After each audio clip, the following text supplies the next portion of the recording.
Hello everyone. Shabbat Shalom to each and every one of you. Welcome back to this live radio channel. I hope that everyone has a great week past, and I hope that you all had a great time at your job or with your family. And today we're just gonna enter into our Shabbat stream.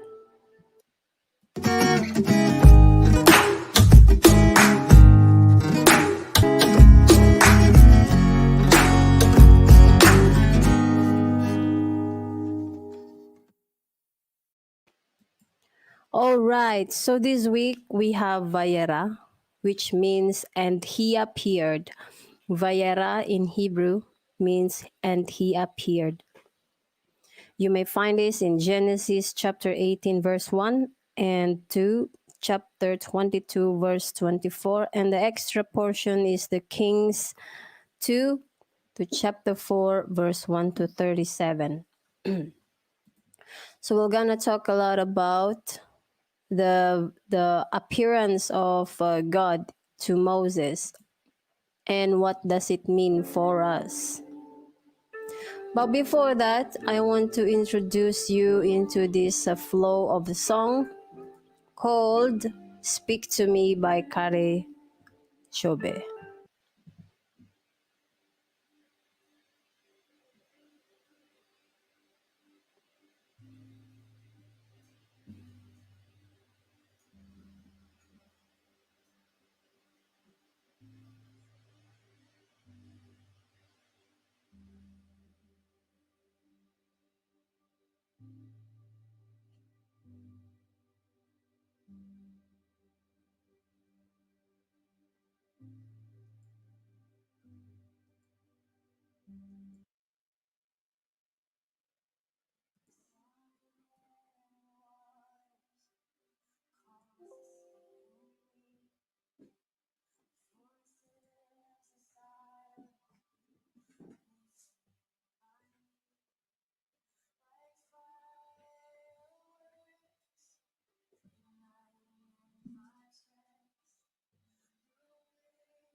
All right, that's the song from Kare Jobe, Speak to Me.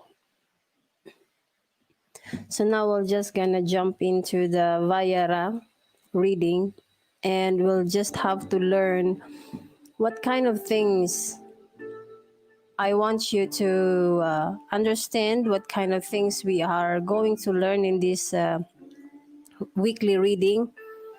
This Vayeira, in its summary, is all about the life of Abraham in the times where the Sodom and Gomorrah is at its peak of its sin. And also, we're gonna have an overlook about their family situations and their reactions and how do they handle the circumstances when it comes to the family problems. So God reveals himself to Abraham 3 days after the first circumcision at age 99. But Abraham rushes off to prepare a meal for 3 guests who appear in the desert heat. One of the three, who are angels disguised as men, announces that in exactly 1 year, the barren Sarah will give birth to a son. And Sarah laughed, we know that. Abraham pleads with God to spare the wicked city of Sodom. You can read from the chapter of Genesis that Abraham continually pleads with God if he could save people because he was worried about Lot. You know, Lot lives in that place. And so, therefore, his concern is that God would have mercy for Lot. While taking, so now we're gonna have a look as well about what happens to Lot's wife. Lot's wife turns into a pillar of salt when she disobeys the command not to look back at the burning city as they flee. While taking a shelter in a cave, Lot's 2 daughters, believing that they and their father are the only ones left alive in the world, get their father drunk and they become pregnant through him. So the 2 sons were born from this incident, became the nations of Moab and Ammon. And you could remember what happened as well, what God did when God remembers his promise to Sarah and gives her and Abraham a son whose name is Isaac. I think you can read that as well. So as for me, I'm just summarizing what this chapter is all about. In this chapter as well, we could have a read about Hagar and Ishmael. We know that Hagar was the Egyptian handmaid of Sarah. And since when God told Sarah that she will have a child, but Sarah laughed and she did not believe that God will actually do what he says. So she actually had another plan where she gave Hagar to her husband and she bore Ishmael. But since the promise of God says to Abraham and Sarah that they will become great nations and that the seed will inherit many things, you know, and therefore they thought, I believe Sarah thought it probably that Ishmael would be that child through Hagar. But now it turned out that after the visits of these 3 guests, so Sarah became pregnant a year after that, and she bore Isaac. And then from there, we can see what kind of journey did the couples had together with Isaac. So we're gonna have a roundup portion for this week. So we will have a little bit of understanding what's going on in here. So our Torah reading for this week includes what I call the Gospel according to Moses, or rather Moses' account of how Abraham was tested by God to offer his only begotten son as a sacrifice on Mount Moriah, the place of the future temple. This famous story is referred to as the Akedah or Akedat Yitzhak, the binding of Isaac. That is in Genesis 22, verse 1 to 18. At the very last moment, the angel of the Lord stopped Abraham from going through the sacrifice and provided a ram as a substitute. Abraham then named the location Adonai Yireh, the Lord will provide. So the binding of Isaac perfectly illustrates both the principles of sacrifice love and the principle that we must first unreservedly believe in that love in order to understand the ways of the Lord. That is found in John 5:46. So those who believe in Yeshua understand the Akedah as a foreshadowing of the ultimate sacrifice the Heavenly Father would give on our behalf. Unlike Abraham, God the Father actually offered his only begotten Son at Moriah in order to make salvation available for all. All right. So now we're just gonna jump into the topic so that you will hear what I meant with these things. So first is the hospitality is visual for a godly servant. And what do I mean with this? I want you to go on to your reading sheets so that we will have the understanding about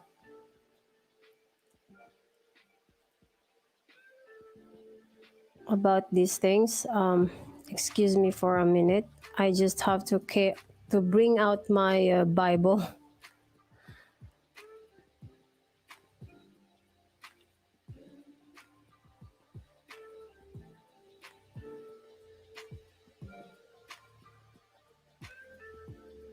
Okay, here we go.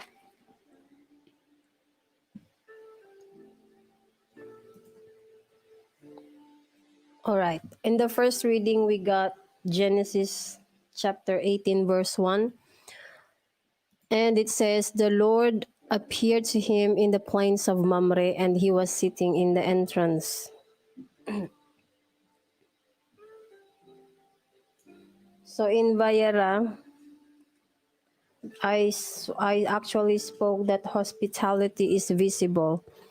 Why did I say that? Because here we could see that there were 3 guests that came, 3 men standing beside him, and he saw and he ran toward them. So imagine that when the Lord appeared to him, there is a chance where the Lord should come to him. But the instance is they stood where they are instead.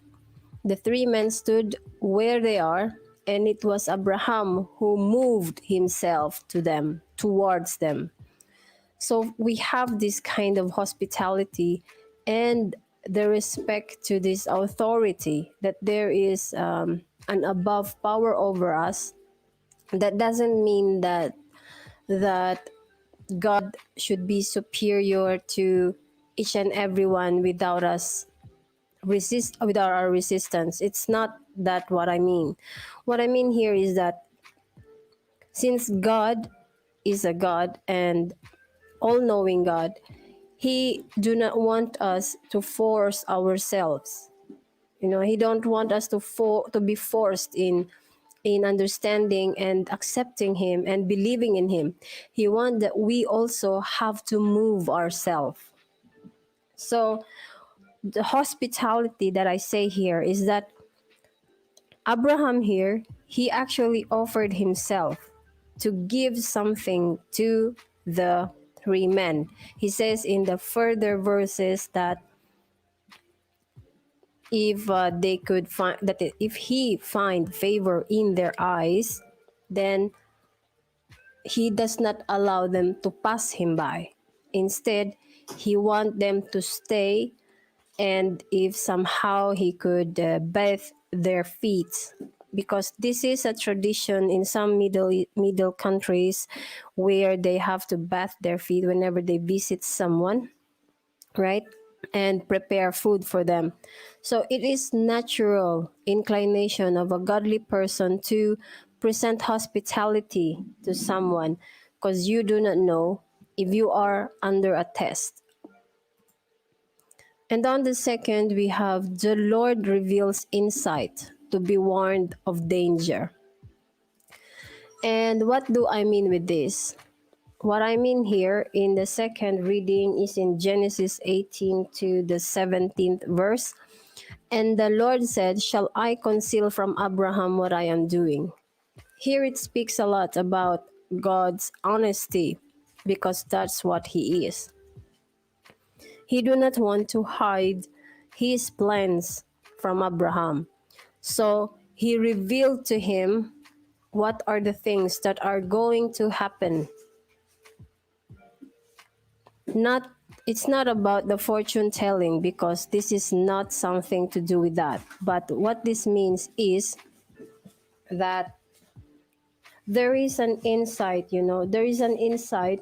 Whenever some things are happening to us, we mostly understand there are things that we wish to execute so fast or so instant, but then it so happened that we experience or meet some kinds of circumstances in between. And for that circumstances, we sometimes don't have the understanding why things have to happen that way and why it don't go the way we want them to. But the thing is, if you look back on those circumstances, isn't it you should be thankful, because if those circumstances didn't happen, maybe something worse have supposed to be happened to you. And sometimes these are the insights that God is giving us so that we can avoid other kinds of danger. And therefore, if we look at the verse in 17, it says here to the further that God have seen the sickness or the wickedness of the Sodom and Gomorrah. What was this sin of the Sodom and Gomorrah which made God to come down just to qualify or just to clarify? For example, he already received a message from heaven that something is wrong in Sodom and Gomorrah. And now, because he hears these reports, he wants to see it. He wants to know what kind of things are these reports. So the sin that Sodom and Gomorrah has is their wickedness. They are not hospitable, and mostly they are using others' suffering for themselves. Whenever they have visitors, the they actually harass their visitors. There's no hospitality and there's no respect even to authority when it comes to the Sodomites, you know. And it's not just that, they were actually destroyed because of many immoral things that they do. And when it comes to the Sodomite, this is not about just the main reasons which are scattered today, but this is more about the moral things. And for us to understand this, they are very, very greed. You know, there was a story in the Talmud that speaks about the sickness or the wickedness of Sodom and Gomorrah, where they actually give a coin to the poor. So if this poor person was helped by someone, the person who helped this poor person would be tortured. So they were good in torturing other people. They were good in executing adulterous act or sensuality outside outside the moral law, you know. So now, since we are talking about these kinds of insight, God is teaching us to have this kind of moral aspects in our lives, where as we have to raise our family or our children with a good upbringing. And of course, many of us can be surrounded with different kinds of culture and environment and belief, but God is just looking after our consciousness to what is right before Him.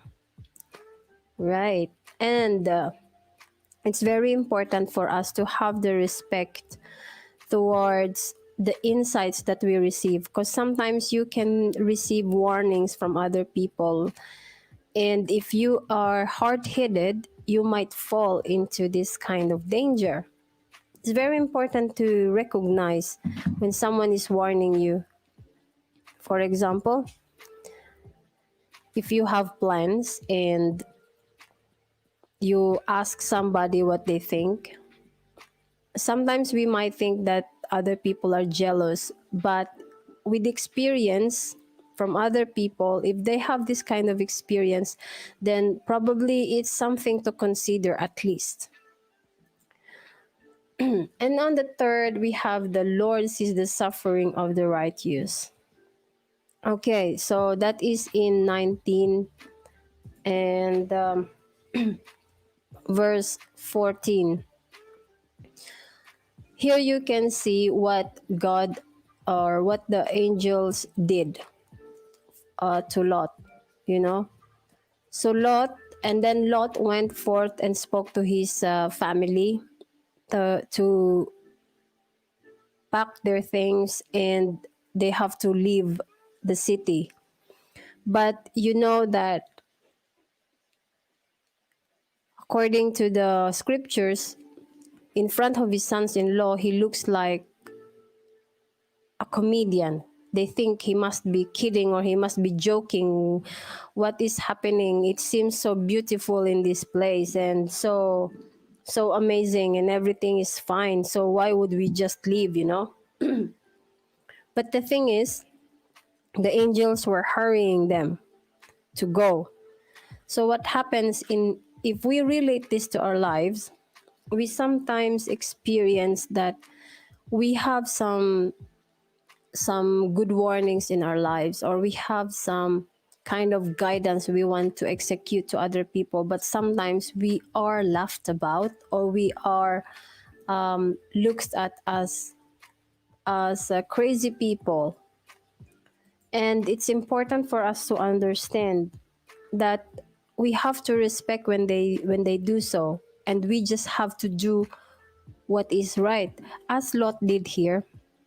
There was a warning that the city will be destroyed. And since no one believed him except his family, there is the sense of regret when it comes to his wife, because this is the environment they all know, and they already adapted the culture. So imagine how Lot was thinking. But since Lot is obedient, he is not as much as strict as Abraham, but he is obedient. He's a very simple man.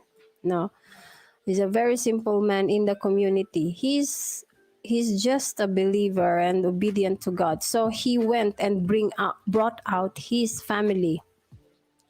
And this is the thing that actually saved them, because God saw his suffering there. God saw that in the midst of the wicked circumstances, he suffered and still did what is right before God. And God favors us to avoid destruction. And we're gonna go on to the next reading. So that is found in chapter 19 to 21. So in this matter, there is a quick warning from the angels. Behold, I have favored you also as regards this matter. All right. And then in the 22, it says, hasten, flee there, for I will not be able to do anything until you arrive there. If you read closely to these verses, there is this kind of mercy and affection from God to wait until Lot will arrive to the next destination before the destruction would happen to the city. And therefore, we are favored. It's not that we are enjoying when other people or when our surroundings or environment are suffering. It's not that, but in the sense of favor, or in the sense of favor from God, it is of, we are fortunate actually to not experience those kinds of things. And it's not that God punishes other people, but it's because our world is filled with filthiness and wickedness. And if we do not execute what is right, there will be no favor on our side. There will be no mercy on our side. Imagine if the robbery or the thief would stop stealing. Imagine if the murderers would stop killing. Then there would be mercy in our side. There would be peace in our side. But the thing is, some people are suffering with this kind of wicked actions from others. Therefore, we sometimes are fortunate to not meet this kind of unwanted horrors. Therefore, it is recommended that we always have to pray from God to protect us at all times, at all circumstances, and wherever we are. Our legitimacy of favor is in God's hands. So, what do I mean with that? God hears the lad's voice. From here, this is a sensitive situation that we can find when Abraham sends away Hagar. And since we could just have some imagination here that Ishmael probably was already tired and maybe he's probably sick. So God heard the lad's voice. And the angel of God called to Hagar from heaven and said to her, you can imagine here that Hagar is not a Jew or a Hebrew. She's an Egyptian and she's not even a believer. This means two things for me. It means that God is merciful and He is for everyone. Okay, He doesn't choose. There's no favoritism to God. The only difference is that God uses the Jewish nation to become an example of how He executes His mercy, His love, and His word to fulfill the earth, and to be heard among all nations. But in this verse, or just in this chapter, that about what I'm talking about, that that the legitimacy of favor is in God's hand. It means here that when we call God by ourselves, because in here you can see that God heard the lad's voice. So it means God hears everyone's voice. And in this part, in these circumstances, He heard the voice of the boy, and then He sends out the help. So God gives favor. God is merciful. You still can have the understanding and the imagination that God cannot give you something if you will not speak to Him. Therefore, it is your own responsibility to speak to Him. Even if other people would pray for you, The best part is if you execute by your own mouth and by your own understanding and by your own word to call him and tell him exactly how you are, what you feel, and how you feel, and what you want in life. Because God will listen to you, and God will remove your troubles, and He will give you the strength. And God is with you as your life reveals godliness. Here we can see in chapter 21, in the verse of 22. You can see here that Abimelech, together with his general Pichol, spoke with Abraham and confirms that God is with you in all that you do. Why did he say in all that Abraham do? Because he already heard what God had done in his life. You know what God had done when he went out from the region of Sodom. He wasn't touched. And then how did he fight with the kings in different places, different nations? How did he won these kinds of wars, you know? And that is because God is with him. So when we talk about the meaning of God is with you, which everybody uses, this means that God is with you if you are righteous. And what is righteous? Righteousness is not something that you are comfortable with. It is something that you have to do what is right because that is right in the eyes of God. That is the moral righteousness. You should not be, for example, execute kindness because you are favoring someone, and even if they are doing wrong, you are still on their side. That is actually wrong, and that is not right. And then when someone is gossiping or someone is fighting and you are choosing sides, that's actually wrong as well. You should not choose sides. Therefore, what is right is sometimes can be uncomfortable for us to execute, and it could be revealed by our lifestyle. It could be revealed by the changes of our characters. When people see that we are changed, then they could see that God is with us in everything that we do. And for the last reading is to trust God in all circumstances because He will have mercy.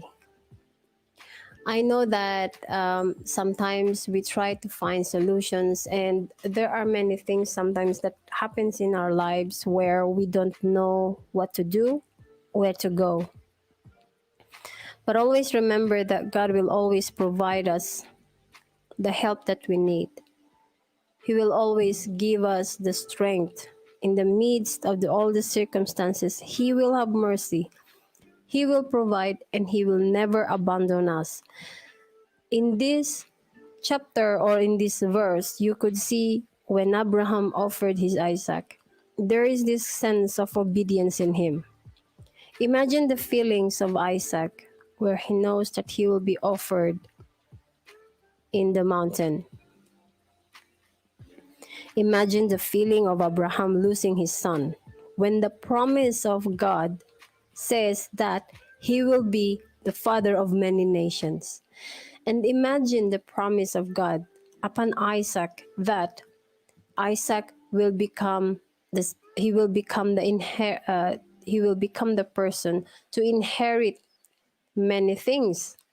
There are many promises, and suddenly God commands Abraham to offer his son. In here, in this verse and chapter, or the circumstances of Abraham and Isaac, we can actually see that there is a test in our own character. There is a test in our character that sometimes we are tested to present the very, very thing that we love in our lives, the very, very thing that we want in our lives to be presented to God. Are we ready to give it up? because that is the service to God. And as you can see, what did God do in Abraham while he was offering his son? He said, Abraham, Abraham. The way God called his name twice means that in the sight of God, he has the affection. He's very affectionate towards Abraham and to the boy Isaac. He understands the feeling of a father losing his child. And he understands that there is a sense of obedience in the heart of Abraham. And not only that, since Abraham already know that he probably is under the test, he have actually spoke in a verse before. He says to his helper that you wait for me here because me and my son will come back to you, right? You could read that actually here in the first chapter of the 22 from 1, right? You can read the words here of Abraham. And even though Isaac knows that he will be offered, there is still a trust. So God will provide them their need. Therefore, in all the circumstances in our lives, I just pray that you shall not be bothered. Don't be annoyed. I know that it's frustrating sometimes. I understand that sometimes you feel like you are not heard in your prayers, and sometimes you feel that no one cares for you. But God cares for you, and God knows what's inside your heart. God knows in a perfect time God knows what you need. God knows when it's to be given and when it's to be held. Therefore, trust God in all circumstances, and He will provide you everything that you need. So as for now, I will just give you a song here from Selah. So by the way, for the next topic, we will have Chayei Sarah, the life of Sarah. And if you want to read it first, go to the chapter 23, verse 1 and 25:18. So I probably have written it wrong. Okay, let me see. All right, I think now it's perfect.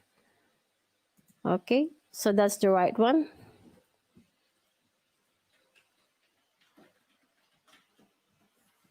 Okay.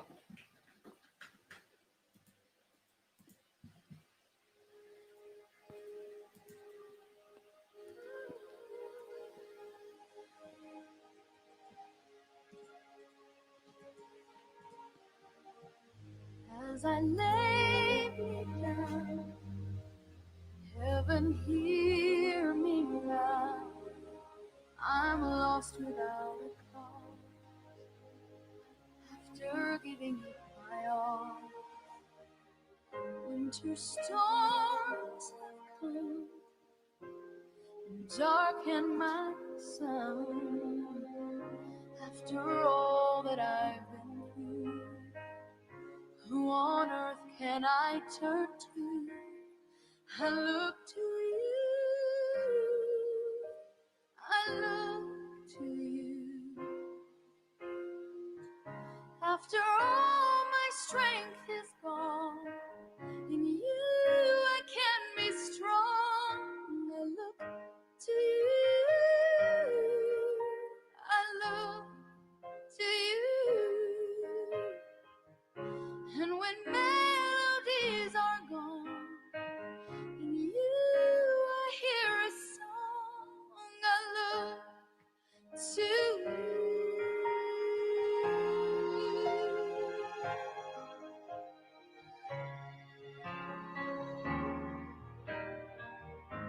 About to lose my breath, there's no more fire rise no more. Searching for that open door, and every road I've taken led to my regret. And I don't know if I'm gonna make it. Nothing to do but lift my head up to you. I look to you. After all my strength is gone, in you I can be strong. I look to you. I look to you. And when melodies are gone, in you I hear a song. I look to you. When the levees are broken, my walls are come crumbling down on me. When the rain is falling, defeat is calling, I need you to set me free. Take me far away from the battle. I need you to shine on me. I look to you. I look to you. Oh, after all my strength is gone, in you I can be strong. I look to you. I look to you. Yeah. And when melodies are gone, in you I hear a song.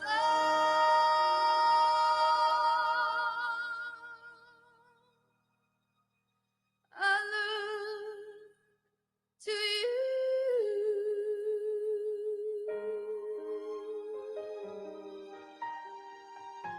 Oh,